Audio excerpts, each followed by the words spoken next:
And our guest, Olivia Poidevin, head of news at the French language Lebanese newspaper Jour. Hello to you, and thank you for patiently waiting. Olivia, you have an update on the latest information in Beirut. What more can you tell us? Yeah, literally just before coming on air, I've just heard an explosion. I'm based here in central Beirut. I'm not going to the office because our office is about 3 kilometres just up the hill from Beirut's southern suburbs. But I've just heard an explosion here, and I've just seen a report from a colleague who is nearby the area. We understand there's been 3 more additional strikes on Beirut's southern suburbs. That is in addition to the continuous strikes that happened overnight, and of course the major strike at 6:30 last night, which the Israeli army claim has killed Hezbollah leader Hassan Nasrallah, though of course Hezbollah has so far not commented. Essentially, the situation is incredibly tense. Things are moving hour by hour, and as I said, even sitting here now, we are constantly looking out into the sky behind us to see what is happening. Beirut really is, well, parts of Beirut at least do feel under siege, and this news that we're getting about Nasrallah, deeply dangerous, very concerning. Yeah, Olivia, on the set with me is also our foreign editor, James Andre. He's the other voice speaking with me. If Nasrallah's death is confirmed, how big of a blow would that be?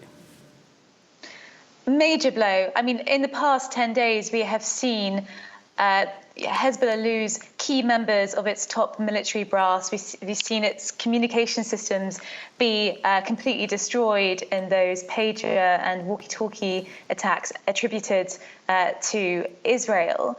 Up until now, Hezbollah we could almost say Hezbollah was feeling fairly satisfied with how the conflict was going.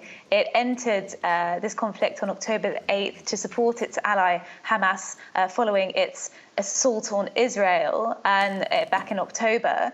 And up until then, Hezbollah had showed itself to be fairly restrained. That this has always been a fairly asymmetrical conflict, with the majority of strikes coming from the Israeli side, though of course with forceful replies as well from Hezbollah. But that has totally changed and been shattered in the past 10 days. The loss of Nasrallah was unimaginable.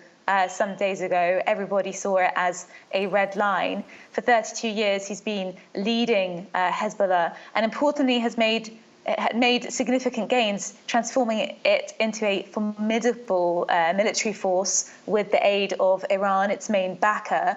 It was fairly confident in terms of its military expertise, having fought in Syria during the civil war there in support of President Assad, and also obviously previous precedent with the 2006 war between Israel and Hezbollah, where it claimed victory.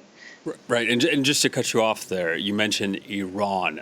Just over 10 minutes ago, we had a statement from Iran's supreme leader, who's allegedly been moved to a secure location following announcement of the alleged death of Hassan Nasrallah. The statement from Iran's supreme leader says, quote, "All the forces of resistance in the region stand alongside and support Hezbollah." A lot of uncertainty, Olivia.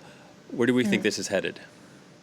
Yeah, well, I think that's to be expected in terms of obviously Iran taking extra security measures. Of course, we've got to remember it was in Iran where Hamas political bureau chief leader Ismail Haniyeh was killed in an assassination carried out by Israel. So, Iran has also been exposed. Its intelligence has clearly been infiltrated multiple times. But in terms of where it's headed, I mean, key questions are being posed now. First of all, who will replace Nasrallah? If it's anything like what we saw in the case of Haniyeh, we saw Yahya Sinwar come in, who is arguably much more extreme and less moderate and steadfast in his will to continue the war in Gaza, which will pose multiple problems for the hostage situation there.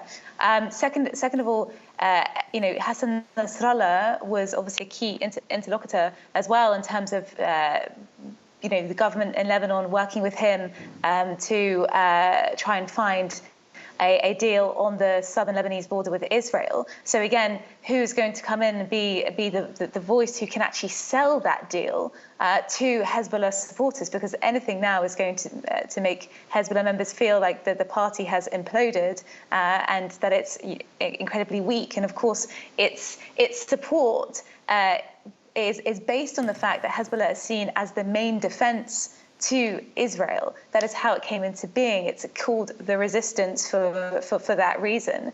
But at the moment, it seems at every level of leadership, it is exposed and vulnerable, and we don't know yet how Hezbollah is going to seek to respond. And you've got to remember, Hezbollah is one of the best armed non-state actors in the world. It has long-range precision missiles, which can do considerable damage in Israel. And who is going to be the one at the top making those decisions? Of course, Iran will be having a big say in that. Sorry, just while speaking, I'm just hearing another explosion happening.